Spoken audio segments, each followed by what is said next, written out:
I was talking about this poem this afternoon, and I thought I would read it. I was driving home from Quebec to Nova Scotia, and everybody was saying, be careful, it's rutting season, the moose are everywhere, don't, just keep looking at the sides of the highways, and it was my turn to drive. We chose, for some reason, to leave mid-afternoon, so it was dark. My husband fell asleep. It's okay. I was listening to Tom Waits. I don't know why. And sometimes you can feel Tom Waits. And you think, yeah, Tom, I can hear you. You can get me, and you can sing along. And other times you're like, whoa, that is like gravel and tequila and something else. And I'm going to just leave you go, Tom. So there was a song that I didn't really like to sing. Maybe didn't have words. But I'd look down just to put forward the CD, and I looked up, and there's this. Okay. Have you ever seen a moose? So I said this afternoon, they're like a combination of Salvador Dali and Dr. Seuss. I was just like, what the fuck is that? And who made that? And this guy is just he doesn't care. He's just walking in slow motion, that's right, I'm a moose. And I think, I'm gonna die, right? So I stood up on my, not down. Well, I'm giving total. And then I said this, and then I said, anyway, it's all in the poem, you'll hear it, but clearly I lived. Thank you. Yeah. But it was amazing to me how huge it was. It was it had legs to its forehead. And then it just had hands. If you don't believe in anything holy, you look at a moose. Because who invented that? Right? All right, sacrifice. The light of the moon ricochets off the bulrushes and projects itself into moose. Your foot on the brake is doing mouth to mouth. Come on. The minute is overweight and sweaty. All you see is a wonderment of nonchalance. This beast has swallowed the woods and is transporting them across the highway. You hunch, convinced you could drive under it. You hunch because you're facing something both horny and holy, and doesn't everything important start with that same impulse? Your heart in the passenger seat needs its asthma pump. Have you seen its asthma pump? Your heart in the booster seat kicks the back of your seat. Are we there yet? The night is looking out the window at its own reflection.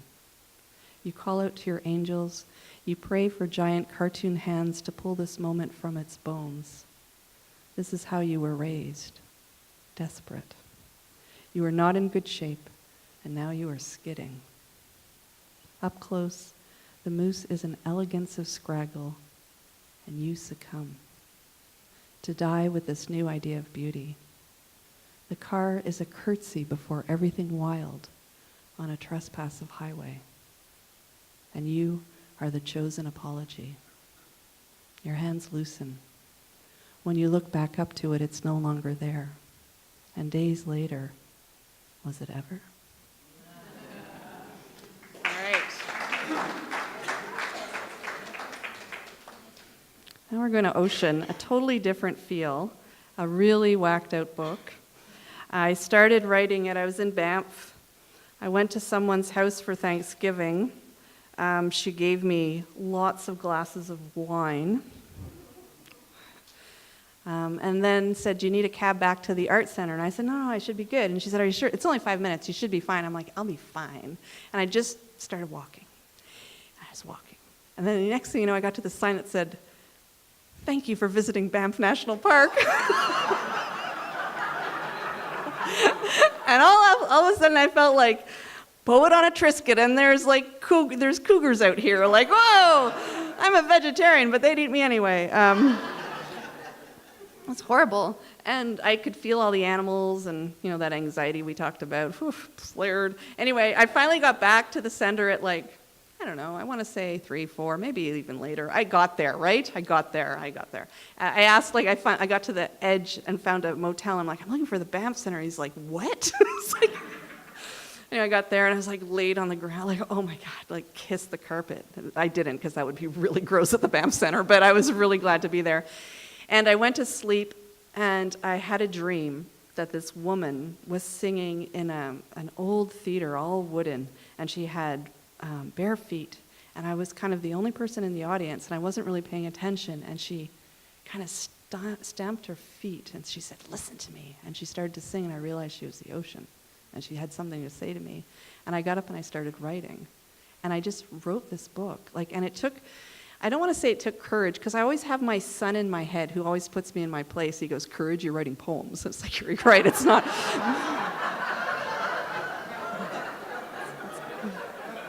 It takes a kind of courage, but not kind of a gun or tiger or bank robbery courage. I give you that. But it's still a courage. There are days when I can't leave my desk, or I'll come down and I just have a line on my forehead from my head being on my desk, and someone's like, "What is on your head?" It's like, "Oh, this is my work. This is a scarf." Anyway. So it takes a kind of courage, because these poems kind of, for me, weren't like, the poems I just read were kind of narrative based. They start, they might go like A to Moose to Tom Waits to Muriel, but they make a kind of swim forward, where these poems were asking me to take leaps. Like, when Tarzan, or even the cartoon Tarzan, he never hardly ever misses a vine. Well, I was always terrified I was going to miss the next vine. I was writing, I was like, and just hanging sometimes, like, whoa, can I get away with this? So it took that kind of writing and courage, because I had to let go of the kind of logic or intelligent kind of truth I thought we all needed to trust something else, which is kind of an ecstatic truth, or a truth that you hear here or in your gut, that we hardly give credence to. So, yeah, it was really hard work writing this book. I had to drink a lot of wine. I got lost in the Rockies. And the great thing about this book is it's all one long poem, so there's no titles, it's just numbers. So I'm just going to go in and start reading it. I'll read it paced. I've not lost anyone. You might not follow it all the time, but you got a good, reliable chair, so you're okay. We're going to be okay. If you ever get lost, just breathe. Come back to your special space. It's going to be okay. They kind of get sad, but you can take it. It's not a bad sad. It's a good sad. It's a kind of like, oh, my tender heart sad. Yeah, so I'm just going to read, say 6 of them. Is that okay? Do you think you can, yeah? And I'm going to start at the end of the book. So we were talking about we today, like the pronoun we, and I realized this book, the we, was kind of an imagined company that I was in when I wrote this. It wasn't like we, though you're more than welcome to join our great party, because we have the best dance parties, but it was more, I don't know, it felt like I was in the company of, I don't even know who it was, maybe ancestors, maybe everybody that I love, maybe, but it was just, we were on a quest to, because I live in Halifax, all the hills go down and end in the ocean. So if you're biking, you want to check your brakes work, because you just go down. And then when you go home, I bike home, and I'm going not even. I'm just and there's all these guys in Lycra going by me, and I'm like, yeah, I did that yesterday. I'm just a little tired today. But the ocean's there, and so it's a pelt at the end of the street and the streets, and sometimes it's smooth, and sometimes it's all choppy with white caps, but it's there, and it behaves itself until it doesn't. Like when a hurricane comes, we're like, can you believe what it's doing? It's actually coming over onto the road, just get down, kind of like this animal that sometimes reminds us that it's wild. And I got thinking about that, and how we live with this wildness because of our tender hearts, and what we do to kind of keep ourselves scheduled and guardrailed against feeling too big or scared. And so the ocean is a metaphor. We talked about similes. Ian was really good at describing some of the literary forces he's using, and I'm just going to say metaphors. Metaphors be with you. That's right. You're welcome. 49. The harbor didn't like being held captive by the shadows of our buildings. We treated it well, but still its dorsal fins weakened and flopped. The tide was nothing more than a sleepy scratch up of water up over rocks, and then a yawn back down. The balls we threw to it sank. It stopped slurping. It stopped nibbling. It hardly growled. Some days it looked like a carpet, other days a flooded campsite, discs of paper plates, lipsticked cigarette butts, the wet embers of our vacations. What was the fun of these skyscrapers if the only view we had was a petulant body of water? We bought fish from the market to feed it. The older women crocheted the most tender dialogue skimmed from our dreams, carrying Afghans by the armload down to its shore. In this way, they invented nets and managed to catch the grit of starlight from previous nights. With the right amount of sugar and boiled darkness, we soon had vats of a nectar so potent it bubbled. It wasn't that we got drunk, but forgetful, and became so greedy for more, we overfished our dreams for their tenderness. When poverty arrived, we were down to the bones of our talk. If we rubbed two sticks together, briefly, we'd be nourished by the smell of their wood. 52. We woke one morning and the ocean was gone. Some of us were relieved. Who could blame it if it had been our audience? We kept forgetting our lines and driving into the props. If we were the audience, then its dramatic monologue was going on forever. It was either all plot or all character, setting if you were a landscape artist. You can see how difficult a relationship it was. We'd never met anything so stoic, decisive yet meandering. The birds that would occasionally break free of it were the same birds that dove back into it. The get me out of here, wait, come back of the original codependent relationship. We accused the gamblers of losing it. We thought the priests had prayed it away. That our sad choir had practiced too close to it and sent it packing with their long but harmonious dirges. Our relief soon turned to indignation. How dare it leave us with all of this to care for? We imagined it vacationing at some resort while we were stuck here with a restless moon that refused to settle on anything. 53. We drummed on our dreams and smoked the sleep of the predator birds. We took counsel from the dry sand. We boiled fistfuls of grass and drank the green broth, tasting the echo of its last rain. We measured teaspoons of the stories behind our tears and wrung the dew from the morning mist. We steeped apologies for the sap of forgiveness at their core. We roasted old arguments until they were completely dried out and then wore them as shoes. Children were given crayons and instructed to make welcome banners. Boats panted on their ropes. Spoons were silent propellers geared up to start a current. We had become the new tide, leaning in to call the ocean, then leaning back to watch it come. 54. Without the ocean, the animals of our dreams prowled our sleep, denting our rest with their hooves and horns. They howled, clawing at the doors of our dark hours. We'd wake to discover their baying had lowered the clouds and accused winter of shoplifting the last of the summer light they so loved to drink. We had collected bones from the shore, but the creature they formed defied our understanding. Had we got everything wrong? When we looked at pictures we'd taken with the ocean beside us, we were startled by how unhappy it appeared, how stricken. We were left with a heavy feeling that we had somehow let it down. When it wanted to sing, we had insisted it keep doing its work. Our hunger had many mouths, and there were fish to clean.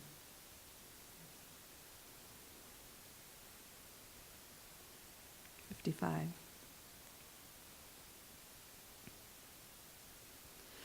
Our elders insisted the ocean was still there, that we were born with a seed of it, and when we spoke, its waves pressed against our words for a further shore. But we had let ourselves become subdivided and suburban, buckling our talk into seatbelts, mad always for safety. When had our schedules become the new mountains? We were doing our best to ignore how gray our memories were becoming, how stooped and hard of hearing our laughter was. The ocean apparently was right in front of us, and we were dropping like flies.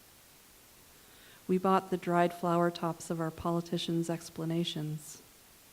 We tuned our radios to the sunsets and downloaded whale call overdubbed with protest songs. Our intent was good, but with airbags. The poets rigged antennas to the antique words of gratitude with a jalapeno of the unexpected. But we were tired of the poets. They were Chesterfields or they were curtains. We wanted pure ocean podcast into our veins, but tethered while we slept. We wanted death to be a stranger we'd never have to give directions to. We consulted the beekeepers, infamous for not getting stung, but they were in a meeting with the poets. We consulted the gamblers, but they wanted to see us only to raise us 10. Our voices were rarely coming home covered in mud anymore. 56. Filmmakers had started making films of the ocean in 3D. Scratch and sniff coastal cards were sold at lottery booths. Material for dresses was cut with the froth of tide in mind. We had wanted the ocean to be the new flavor, the new sound. We'd drive for miles to get a glimpse of it because, let's face it, it revitalized the part of us we kept rooting for, that apple seed of energy that defied multiple choice career options. The ocean had egged the best part of us on, and it scared us. We never knew what it was thinking, and spent thousands on specialists who could make predictions, and the predictions always required hard hats and building permits, furrowed eyebrows and downward trends. Why is it so hard to trust something that leaps, disappears, then reappears spouting more light? When had our hearts become badly behaved dogs we had to keep the screen door closed to? Have you ever run along its shore? The pant of it coming closer? And that feeling that yipped inside of you, the Ginger Rogers of your feet, your ability to not get caught, then yes, get soaked. Didn't you feel like it was part of your pack? When it whistled, whatever it is in you that defies being named, didn't that part of you perk up?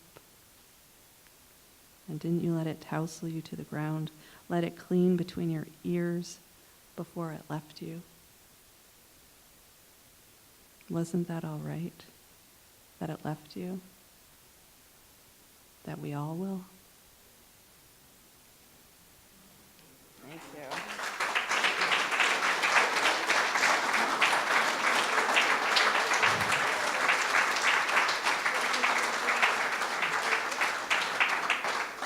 How you doing? Can you take some more? I have another weird book. I went to this comedy show, and this guy said his joke was, if God's a woman, some people think God's a woman. If God's a woman, then I want to say, get back in the kitchen and make me a sandwich. Am I right? And then he just did this. And he said, I'm going to do this till you say I'm right. And he did it like for 10 minutes. He was sweaty. I almost like, you're right. And I thought, no, don't say it. Like, don't. It was really weird. Imagine if I did that. I wouldn't do it. But yeah. Okay, this is a book. This is a book that... So I got a research grant to, I applied for a research grant and got it to look into pharmaceutical drugs and mental health, and how and what happens when business and healing collide. It's tricky.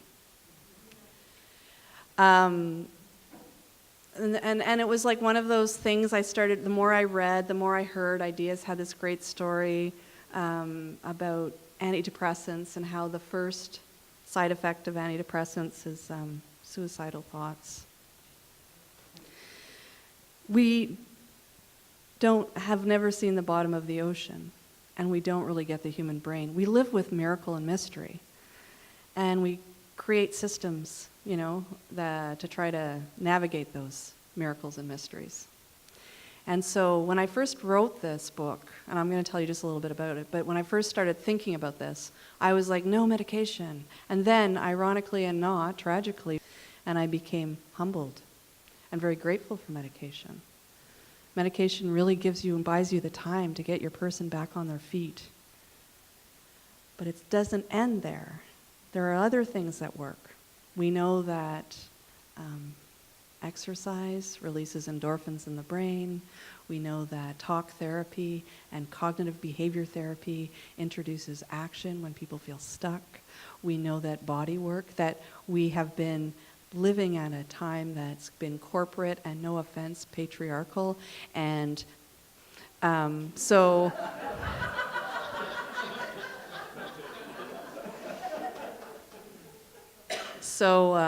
a lot of our thinking is about thinking and not about body stuff. And the body is just just a valid way to change someone. And I'm really into neuroplasticity now, and how the body is an essential door into change and transformation, just like thinking is. And thinking isn't the only way, though. And the only time your brain chemistry changes in your brain is when you take medication. Like, there's lots of things, there's lots of things we're not knowing, because the pharmaceutical company is worth billions of dollars and nobody's getting better.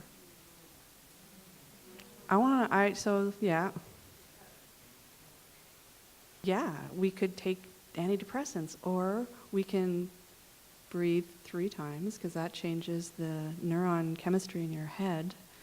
And we can meditate, and we can go for bike rides, and we can have one-song dance parties and dance our asses off, and we can cry, and we can tell people we feel like shit and we're afraid, because we all are, right?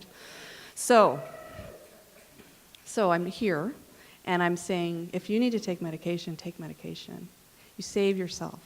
You get your sea legs, and then you find out how you want to make your way back, and then you help someone else. Because only people who know about it know about it. And a lot of people in the system haven't been close to a fire, let alone the heat of what you go through. And if you know that heat, you got to talk. And talking will help you.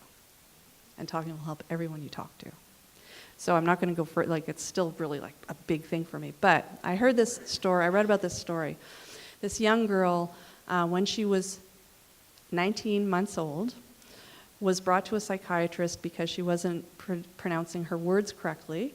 She wasn't showing fear when she was standing on her dresser. She was belligerent when told to clean up her clothes. And she wasn't sleeping through the night. And the doctor who saw her put her on 4 different types of medication.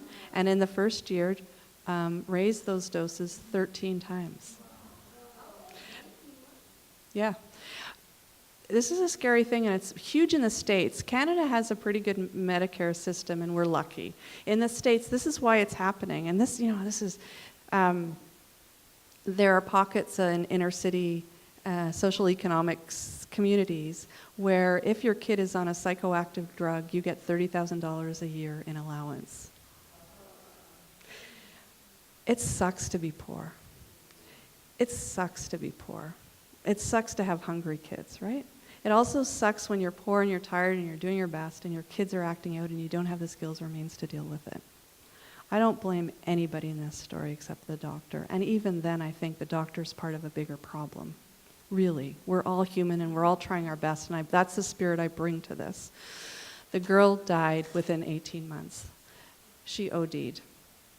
The nurse, her daycare teacher, was saying to her parents, she can't walk up the stairs, her legs are too wobbly. So she was found in her bedroom, in her parents' bedroom, on the floor with her diaper and her bear. So the bear is really important mythologically or imaginatively or metaphorically, or just, I'm so glad she had a bear. She didn't have much else. They brought the doctor to court. Because the doctor saw her maybe 6 times in the year. They did a lot of their talking on the phone, the mother and the doctor. The doctor said that if she had known she had a stethoscope in her office, she would have used it to hear the girl's heart, but she didn't know she had one. She was found not guilty because she didn't physically give the kid the pills.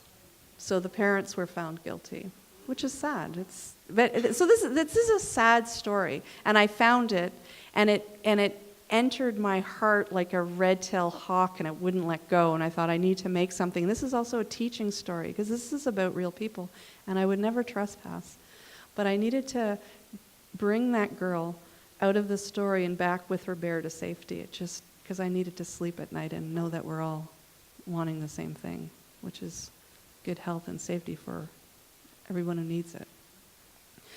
So this book was similar to ocean, and I've got another book coming out in the fall that's similar to these that kind of create an alternate, parallel way of telling the story that's kind of anti-narrative. And it's weird and metaphorical. The way ocean, it just kind of like waves. This is strange too. And so this is the actual court scene. I got the court. It's a famous, they were on Katie Couric. It's online. But the court transcripts were online, and I found them. And so I took them, and I used them to jump off of. And so in the court, I made up stuff. I made up everything, except the kind of outcome. There was a spine to it, but I made my own. So there's poverty as a character. The girl's ghost comes back. The dad in real life had been charged with sexually assaulting a few young girls. So the whole time the trial's going on, his crotch is on fire. I didn't know how else to handle that. And the doctor is on trial now. So I'm just going to read, quickly, 4 poems from the book. They're numbered as well towards the end. So poverty, the ghost of the girl, and her bear are all you really need to know. And again, it's kind of like a sink or swim. You're going to be okay. But it does get a little weird. 50. The girl's mother had her hand on her ear. The doctor's voice refused to leave the nest it had made there. Are you sure? It kept chirping. And the thud of yes made the girl's mother curl her hand into a fist that pounded the voice quiet. Feathers everywhere. Poverty had collected the feathers into a pot and dumped a can of stewed tomatoes onto them. You have to eat, it insisted, even in your state.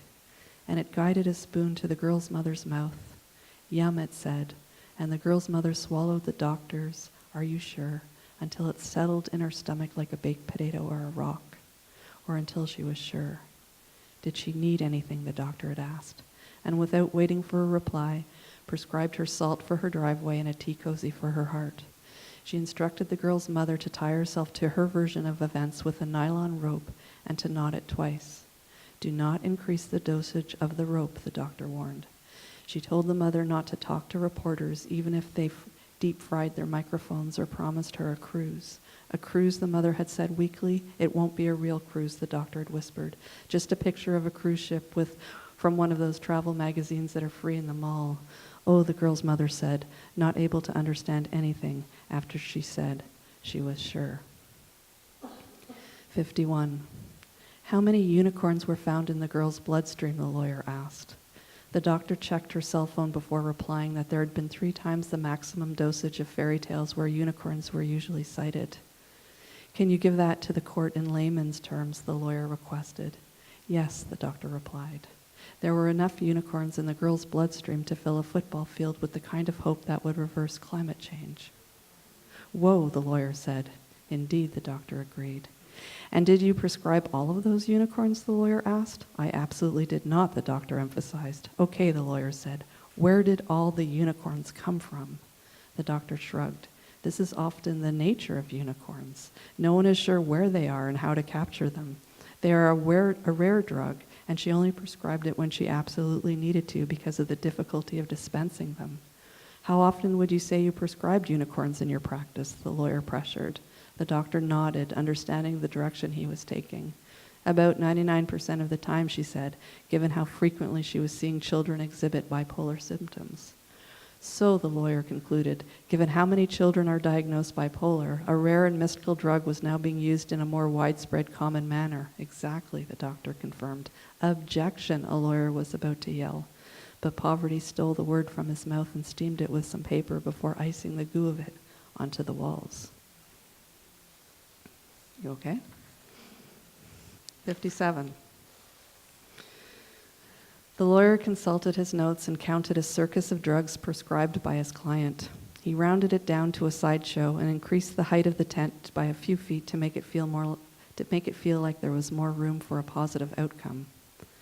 Poverty was nearby, grazing on the smell of his aftershave. It was fruity and woodsy, it decided, rubbing it on the girl's father and then licking it off. The girl's father swatted at poverty like a horsefly. Yum, it said at the thought of that. The daycare teacher was tired. She had rolled back every one of the balls ever rolled to her. She had blessed each sneeze and exclaimed over each bouquet of crooked flowers drawn for her. The judge had retreated into a meditative trance in his office and was filling his body with breath. All past and future noise stopped, and he was balancing on the pointed and welcoming summit of the present moment. He wasn't at all surprised to hear the bear in the courtroom, though no one else seemed to know it was there. The jury was almost done deliberating, but it no longer mattered what the outcome was, he thought, opening his eyes and getting up. The proper way to receive a bear was with a welcome and a promise that no harm would come to it. This much he was willing to do. 58. The bear had the ghost of the girl in her arms when the judge came out of his quarters. They looked at each other. The idea of justice hung between them like flypaper. They ignored poverty and the smacking sounds it was making, feasting off the trap. The bear put her head close to the ghost of the girl's mouth and listened. She tasted what the ghost said and then risked the sting of many bees to put her snout in the hive of the courtroom. I claim this girl, she said. The judge nodded. She's always been mine, the bear said. And again the judge nodded, bowing slightly. She was given to me. The bear tasted the silence that meant these words.